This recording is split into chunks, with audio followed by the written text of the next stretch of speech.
Amazon, तो ऐसी काफ़ी सारी अच्छी-अच्छी कंपनीज़ यहाँ पे जो है वो आती रहती है। बट प्लेसमेंट टोटली डिपेंड करता है कि उस साल कैसा मार्केट में ट्रेंड चालू है। अगर बहुत अच्छा ट्रेंड है तो काफ़ी अच्छी-अच्छी कंपनीज़ जो है वो आती है, नहीं तो फिर नंबर ऑफ रिक्रूटर्स भी जो है वो थोड़े कम होने के चांसेस रहते हैं। बट तो आप में से काफ़ी सारे बच्चे बोल रहे थे कि हमें Pimpri Chinchwad college of engineering के बारे में डिटेल्स चाहिए, पूरा डिटेल में रिव्यू चाहिए, जानना है कि कितना प्लेसमेंट यहाँ पे हो सकता है, कितना कट ऑफ जाता है, साथ ही में कौन सी ब्रांचेस यहाँ पे अवेलेबल है, हॉस्टल है या फिर नहीं, हॉस्टल की कितनी फ़ीस हो सकती है, साथ ही में एरिया वगैरह जो है वो ओवरऑल कैसा है।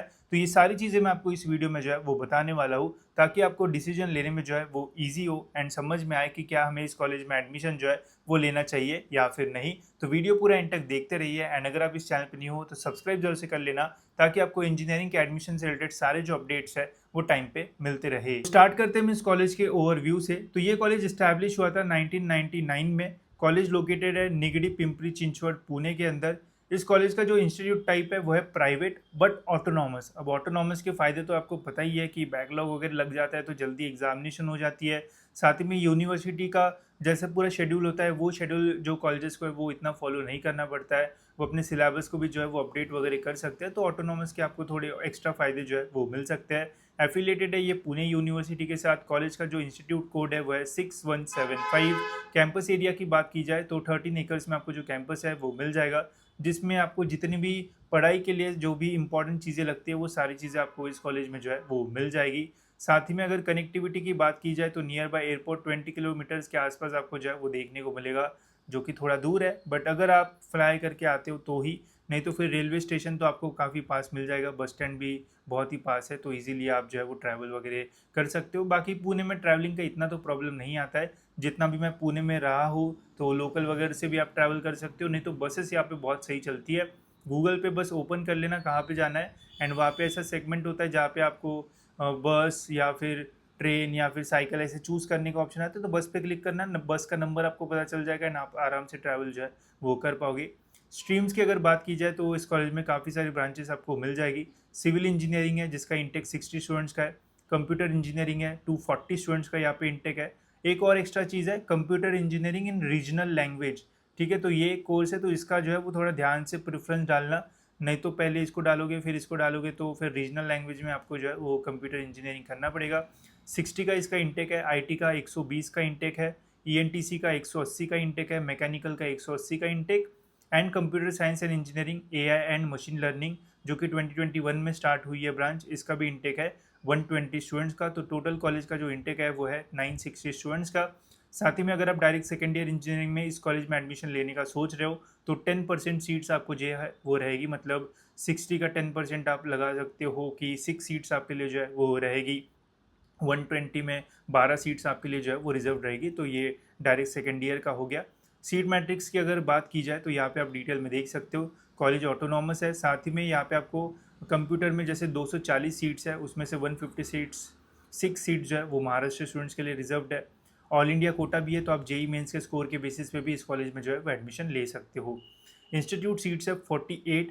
अब इसके लिए हो सकता है कि आपको एक्स्ट्रा फीस जो है वो पे करना पड़े या फिर कॉलेज में जाके आपको पूछना पड़ेगा, तो मे बी डोनेशन या फिर मैनेजमेंट सीट्स ऐसा हम इसे जो है वो बोल सकते हैं। अब कॉलेज में जाके आपको डिटेल में इसका जो आइडिया है वो आएगा, बिकॉज ये ट्रांसपेरेंटली कॉलेज की वेबसाइट पे शो नहीं किया हुआ है कि हम अपनी इंस्टीट्यूट सीट जो है वो किस टाइप से जो है वो फिल करते हैं। तो उससे रिलेटेड आपको अपडेट जो है वो कॉलेज में जाके जो है वो मिलेगा। बाकी EWS एंड TFWS की सीट्स भी आप यहाँ पे देख सकते हो। वही मोड ऑफ एडमिशन की बात की जाए तो यहाँ पे इस कॉलेज में आप MST CET के स्कोर के बेसिस पे भी जो एडमिशन है वो ले सकते हो। अगर आपका जेई मेंस का स्कोर अच्छा आया है तो उसके बेसिस पे भी आप यहाँ पे एडमिशन जो है वो ले पाओगे। डायरेक्ट सेकेंड ईयर में एडमिशन लेना है तो आपका जो डिप्लोमा का स्कोर है उसके बेसिस पे आप यहाँ पे एडमिशन जो है वो ले सकते हो। सारी जो एडमिशन प्रोसेस है वो जब CET की काउंसलिंग स्टार्ट होती है, जहाँ पे हमें एडमिशन का फॉर्म भरना पड़ता है, फिर कैप राउंड्स होते हैं, तो उसके थ्रू होगा। इसके डिटेल वीडियोज़ मैं आपके लिए जो है वो बना दूंगा, तो उसके लिए आप चैनल को सब्सक्राइब करके रखो। टाइम पे आपको अपडेट्स भी मिल जाएंगे एंड आपको पता भी रहेगा कि कब कौन सा किस टाइप से जो फॉर्म है वो फिल करना है। इस कॉलेज के फ़ीस स्ट्रक्चर की बात की जाए तो डिटेल में यहाँ पे हमने पूरा जो फ़ीस स्ट्रक्चर है वो डाला है। अगर आप ओपन कैटेगरी से हो तो आपका यहाँ पे जो फ़ीस है वो रहेगा 1,77,000 रुपीज़। OBC, EBC, EWS या फिर SCBC कैटेगरी से हो एंड अगर आप बॉयज़ हो तो यहाँ पे आपकी जो फ़ीस है वो रहेगी 1,01,000 रुपीज़ के आसपास। वही अगर आप फीमेल कैंडिडेट हो एंड अगर आपका कैप राउंड से एडमिशन होता है तो OBC and in SCBC category में बस 24,000 आपको जो है वो लगेंगे, बिकॉज न्यू स्कीम्स के अकॉर्डिंग अभी 100% स्कॉलरशिप गर्ल्स को जो है वो मिलती है एंड बॉयज़ को 50% जो है वो मिलती है। SC ST का फीस है बस 1700 रुपये, मतलब 10,000 रुपये में यहाँ पे आपकी इंजीनियरिंग हो जाएगी 4 साल की। बाकी फिर आप TFWS का देख सकते हो, 24,000 फीस है। फिर यहाँ पे डिटेल में और जो है वो बताया हुआ है। DSC का भी आप यहाँ पे जो फीस स्ट्रक्चर है वो देख सकते हो, ठीक है। तो कुछ इस टाइप की यहाँ पे फीस रहेगी, बट अगर आप ओपन से हो तो काफ़ी ज़्यादा पैसे देना पड़ेगा, बट कैटेगरी स्टूडेंट हो तो कम फीस में यहाँ पे आपका जो एडमिशन है वो हो जाएगा। अब बात करते हैं इस कॉलेज के डिटेल में कट ऑफ्स के बारे में। तो देखो सिविल का यहाँ पे ओपन का जो कट ऑफ है वो जाता है 95.29 परसेंटाइल, कंप्यूटर का है 98.73, फिर कंप्यूटर इन रीजनल लैंग्वेज का है 98.19 परसेंटाइल, IT का है 98.50, ENTC का है 97.44, मैकेनिकल का है 95.46 and AI and machine learning का है 98.19। अब एक चीज़ अगर आप नोटिस करोगे तो सबसे ज़्यादा जो कट ऑफ है वो है कंप्यूटर इंजीनियरिंग का। फिर यहाँ पे आप देख सकते हो IT एंड जो AI एंड ML है, इनका कट ऑफ इसके आसपास ही आपको जो है वो देखने को मिलेगा। तो मेनली प्रेफरेंस इस कॉलेज में कंप्यूटर से रिलेटेड ब्रांचेस को जो है वो ज़्यादा देते हैं स्टूडेंट्स। देन उसके बाद मैकेनिकल या फिर सिविल के लिए जो है वो लोग सोचते हैं, या फिर ENTC के लिए जो है वो जाना चाहते हैं। इसके अलावा ये तो ओपन के ही कट ऑफ्स है। अगर आपको डिटेल में कट ऑफ्स देखना है तो आप कट ऑफ लिस्ट में भी चेक कर सकते हो। यहाँ पे आप कैटेगरी वाइज जो कट ऑफ्स है वो देख पाओगे। जैसे सिविल का ओपन का यहाँ पे है 95, तो SC का 87 ही है, तो इससे आपको अच्छा कट ऑफ का जो डिफरेंस है वो देखने को मिलेगा। तो कैटेगरी स्टूडेंट्स को यहाँ पे कम कट ऑफ लगता है, बट कंप्यूटर जैसे ब्रांच में इतना डिफरेंस नहीं आएगा। ओपन में 98.7 है तो SC में 96 है। OBC में यहाँ पे आप देख सकते हो कट ऑफ जो है वो 98.55 56 के आसपास है। तो डिटेल में कट ऑफ भी चेक कर लिया करो, इससे बेटर आइडिया आपको जो है वो आएगा। अब देखो इस लिस्ट में एक ही मतलब डिसएडवांटेज है कि 1500 से भी ज़्यादा पेजेस है। अब इतने पेजेस में कौन सा कॉलेज कहाँ पे ये ढूंढना बहुत मुश्किल होता है। तो इसके लिए सिंपली आप हमारी लिस्ट का जो यूज़ है वो कर सकते हो। इसमें आपको महाराष्ट्र के सारे कॉलेजेस जो है वो देखने को मिल जाएंगे, वो भी हाई से लो कट ऑफ के फॉर्म में। अगर आपको 90 परसेंटाइल मिला हुआ है तो आप 90 के नीचे वाले कॉलेजेस तो देखोगे नहीं, तो 90 के ऊपर वाले कॉलेजेस को जो है वो शॉर्ट लिस्ट कर लो। एंड यहाँ से आप सिंपली क्या कर सकते हो, कोई भी कॉलेज का अगर आपको डिटेल में कट ऑफ देखना है तो सिंपली यहाँ से आप उस कॉलेज का जो नाम है वो कॉपी करो, इस लिस्ट में Ctrl+F दबा के Ctrl+V कर दो, तो वो कॉलेज का कट ऑफ यहाँ पे आपको डिटेल में जो है वो देखने को जो है वो मिल जाएगा। अब देखो ये कट ऑफ आ चुका है एंड यहाँ पे अभी आपको ओपन का ही कट ऑफ दिख रहा था इस लिस्ट में, ठीक है, बट यहाँ पे अभी आपको डिटेल में कैटेगरी वाइज भी जो है वो देखने को मिल जाएगा। अब इन लिस्ट में हमने क्या किया कि सभी CS IT से रिलेटेड ब्रांचेस का कट ऑफ डाला है, बिकॉज सभी कॉलेजेस में CS या फिर IT से रिलेटेड ब्रांचेस का ही कट ऑफ सबसे ज़्यादा होता है। तो उस कॉलेज में अगर आपको CS मिल रहा है तो समझ जाना उस कॉलेज में आपको और कोई भी जो ब्रांच है वो ईजिली जो है वो मिल सकती है। तो 90 अगर आपको परसेंटाइल मिला हुआ है तो आप क्या करो कि 96 से रिलेटेड आप 96 या फिर 95 से आप 90 तक कॉलेजेस उतने शॉर्टलिस्ट कर लो, उनका डिटेल में कट ऑफ देख लो, आपको पता चल जाएगा कि किस कॉलेज में आपको कौन सी ब्रांच जो है वो मिल सकती है। तो बाकी सारे 300 कॉलेजेस जो है वो देखने की ज़रूरत आपको जो है वो नहीं पड़ेगी। साथ ही में यहाँ पे आपको डिस्ट्रिक्ट वाइज जो लिस्ट है वो मिल जाएगी। अगर आपको मुंबई का कॉलेजेस देखना है तो मुंबई पे क्लिक करो, मुंबई के सारे इंजीनियरिंग कॉलेजेस ओपन हो जाएंगे।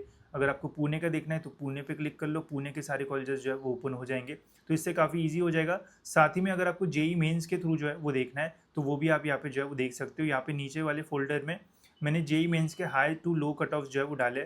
तो महाराष्ट्र में जितने भी कॉलेजेस हैं जहाँ पे आप JEE मेंस से एडमिशन ले सकते हो, सबसे हाई कट ऑफ वाला कॉलेज आपको ऊपर मिलेगा एंड फिर अकॉर्डिंगली यहाँ पे आपको पूरी जो लिस्ट है वो मिल जाएगी। तो इससे आप बहुत ही ईजिली MST CET के स्कोर के बेसिस पे भी कॉलेजेस ढूंढ पाओगे एंड JEE मेंस से भी जो है वो इजीली ढूंढ पाओगे। तो इसके लिंक डिस्क्रिप्शन में, वहाँ से आप इसे ले सकते हो एंड इजीली अपने कॉलेजेस जो है वो शॉर्टलिस्ट करके अपनी लिस्ट जो है वो प्रिपेयर करना जो है वो शुरू कर सकते हो। तो चलिए अब बढ़ते हम इस कॉलेज के JEE मेंस के कट ऑफ्स की ओर। तो यहाँ पे वो कट ऑफ्स भी मैंने जो है वो डाल रखे हैं। तो सिविल का 89 है, फिर कंप्यूटर का 96.86, कंप्यूटर रीजनल लैंग्वेज जो है वो 96.10, IT 95.91, ENTC 94, mechanical 88 and AI and ML का जो है वो जाता है 95.89। ये कैप 1 के कट ऑफ है। कैप 2 एंड कैप 3 में थोड़े कम होने के चांसेस रहते हैं। मैं आपको यही सजेस्ट करूँगा कि कैप 2 या कैप 3 तक मिनिमम आपको जो है वो जाना चाहिए, बेटर कॉलेज मिलने के चांसेस जो है वो बढ़ सकते हैं। अब बात करते हैं सबसे इंपॉर्टेंट पॉइंट के ऊपर, जो कि है इस कॉलेज के प्लेसमेंट्स। अब देखो इस कॉलेज में प्लेसमेंट्स तो ओवरऑल जो है वो अच्छे आते हैं। जैसे आप देख सकते हो नेम ऑफ कंपनीज जैसे ऊबर है, फिर trilogy innovations, data insights, ZF India, Morgan Stanley, Amazon. तो वैसे काफ़ी सारी अच्छी अच्छी कंपनीज़ यहाँ पे जो है वो आती रहती है। बट प्लेसमेंट टोटली डिपेंड करता है कि उस साल कैसा मार्केट में ट्रेंड चालू है। अगर बहुत अच्छा ट्रेंड है तो काफ़ी अच्छी अच्छी कंपनीज जो है वो आती है, नहीं तो फिर नंबर ऑफ़ रिक्रूटर्स भी जो है वो थोड़े कम होने के चांसेस रहते हैं। बट इस कॉलेज के ओवरऑल जो स्टैट्स है वो अच्छे हैं। हाईएस्ट पैकेज आपको यहाँ पे अच्छे खासे जो है वो देखने को मिल जाएंगे। साथ ही में एवरेज पैकेज वाली भी काफ़ी सारी कंपनीज इस कॉलेज में जो है वो आती है। जैसे यहाँ पे इन्होंने और डिटेल्स डाले, जैसे 22-23 में कैपजीमिनी का नंबर ऑफ़ ऑफर्स आप देख सकते हो, सैलरीज़ कितने इन्होंने दिए, एंड ऐसा यहाँ पे डिटेल में जो डेटा है वो इन्होंने जो है वो दिया हुआ है। तो ऐसा नहीं है कि हाईयर पैकेज के नाम पे यहाँ पे एडमिशन जो है वो सेल किए जाते हैं, एवरेज कंपनीज भी जो है वो यहाँ पे आती है। बिकॉज देखो, हाईएस्ट पैकेज वाले जो है वो 2-3 बच्चों को मिलता है या फिर 10-12 बच्चे मैक्स हम ले सकते हैं, बट मेनली स्टूडेंट्स का जो प्लेसमेंट है वो होता है एवरेज कंपनीज़ में, जहाँ पे पैकेज जो है वो जाता है 5 से 7 7.5 लाख के आसपास। तो मैक्सिमम स्टूडेंट्स का इन्हीं कंपनीज़ में जो प्लेसमेंट है वो होता है। फिर बाकी 10 से 20 लाख के बीच में टॉप 10% 20% होता है, एंड जो एकदम ही बेस्ट कंपनीज आती है उनमें तो टॉप 1 या 2% का जो प्लेसमेंट है वो होता है। तो कॉलेज में आपको जो अपॉर्चुनिटीज़ है वो मिलेगी। अब डिपेंड करेगा कि आप उन अपॉर्चुनिटीज़ को जो है वो किस टाइप से ग्रैब करते हो। आपको हाईएस्ट पैकेज भी मिल सकता है, नहीं तो एवरेज मिलने के जो चांसेस है वो तो ज़्यादा ही रहेंगे। ठीक है, बाकी यहाँ पे डिटेल में हमने डाला है कि कौन सी कंपनी ने कितना पैकेज यहाँ पे जो है वो दिया हुआ है। तो यहाँ पे आप आराम से जो है वो स्क्रीनशॉट या फिर वीडियो को पॉज करके जो है वो देख सकते हो। अब बात करते हैं हॉस्टल्स के बारे में। तो हॉस्टल फैसिलिटीज़ आपको इस कॉलेज में जो है वो मिल जाएगी। तो जो न्यू हॉस्टल है उसका हॉस्टल फ़ी है 1 लाख रुपये, डिपॉजिट है 5,000 रुपये, मेस का फ़ीस है 50,000 रुपये, 1.5 लाख तो यहाँ पे आपको हॉस्टल का लगेगा। इससे अच्छा आप नियर बाय पीजी वगैरह आराम से मिल जाएंगे, तो वहाँ पे आप रह सकते हो। वहाँ पे आपका कम पैसे में जो है वो हो सकता है, बिकॉज ये एक बहुत बड़ा अमाउंट है। उसमें भी मेस का फूड बहुत बच्चों को पसंद नहीं आता बाद में, तो मैक्सिमम बच्चे बाहर ही खाते हैं, तो फिर प्रॉब्लम हो जाता है। तो आप क्या कर सकते हो, आप बाहर पीजी ले सकते हो। गर्ल्स हॉस्टल के लिए यहाँ पे 90,000 है, 5,000 डिपॉजिट है, 50,000 यहाँ पे मेस का फ़ीस है। टोटल फीस यहाँ पे आएगा 1,45,000 रुपीज़। ठीक है, अब यहाँ पे ये नहीं था कि 2 सीटर है 3 सीटर है, वो आपको जो है वो कॉलेज में जाके पता चलेगा। अब ये 2 सीटर 3 सीटर क्या होता है भैया, बताओ तो थोड़ा। तो देखो, सपोज़ करते कि एक रूम रहता है, जैसे मैं हॉस्टल में रहता था, तो हमारा हॉस्टल कैसा था कि वहाँ पे एक बड़ा सा रूम रहता था, वहाँ पे 4 बेड्स जो है वो लगे रहते थे। ठीक है, 4 कोनों में 4 बेड्स, फिर इसी के अंदर एक अटैच बाथरूम एंड टॉयलेट जो है वो रहा करता था। तो ऐसा हमारा हॉस्टल जो है वो था। अब यहाँ पे 2 सीटर है 3 सीटर है या फिर 4 सीटर है, जब आप कॉलेज में जाओगे तब आपको जो है वो पता चलेगा। तो उसके अकॉर्डिंग आप जो है वो लेना, नहीं तो फिर कॉलेज के बाहर आपको पीजी वगैरह जो है वो इजीली मिल जाएगा, तो वो बेटर ऑप्शन आपके लिए जो है वो रह सकता है। ठीक है, एंड रहने का जो है वो सोच समझ के लेना, बिकॉज स्टार्टिंग में सारी चीज़ें बढ़िया लगती है, धीरे धीरे प्रॉब्लम्स पता चलते हैं। स्पेशली खाने में बहुत प्रॉब्लम होता है। इंजीनियरिंग के बच्चे जब फर्स्ट ईयर में जाते हैं तो एकदम घर से जाने के बाद 2-3 महीने में एकदम पतले दुबले होके आते हैं। जब आपका पहला सेम खत्म हो जाएगा एंड जब आप घर में जाओगे तो आपके घर वाले पहचानेंगे नहीं, स्पेशली वो लोग जो पुणे में नहीं रहते हैं, पुणे में बाहर से आते हैं। तो थोड़ा ध्यान रखना अपने खाने पीने के ऊपर। ठीक है, अब वर्डिक्ट की बात की जाए तो देखो यार, पुणे के अंदर एक बहुत अच्छा कॉलेज है। ठीक है, COEP PICT के बाद PCCOE को जो है वो लोग प्रेफरेंस देना चाहते हैं, VIT भी एक ऑप्शन रह सकता है। प्लेसमेंट्स भी जो है वो अच्छे हैं इस कॉलेज के, मैनेजमेंट सीट्स है, तो यहाँ पे आप थोड़ा तिकड़म लगा के एडमिशन जो है वो ले सकते हो।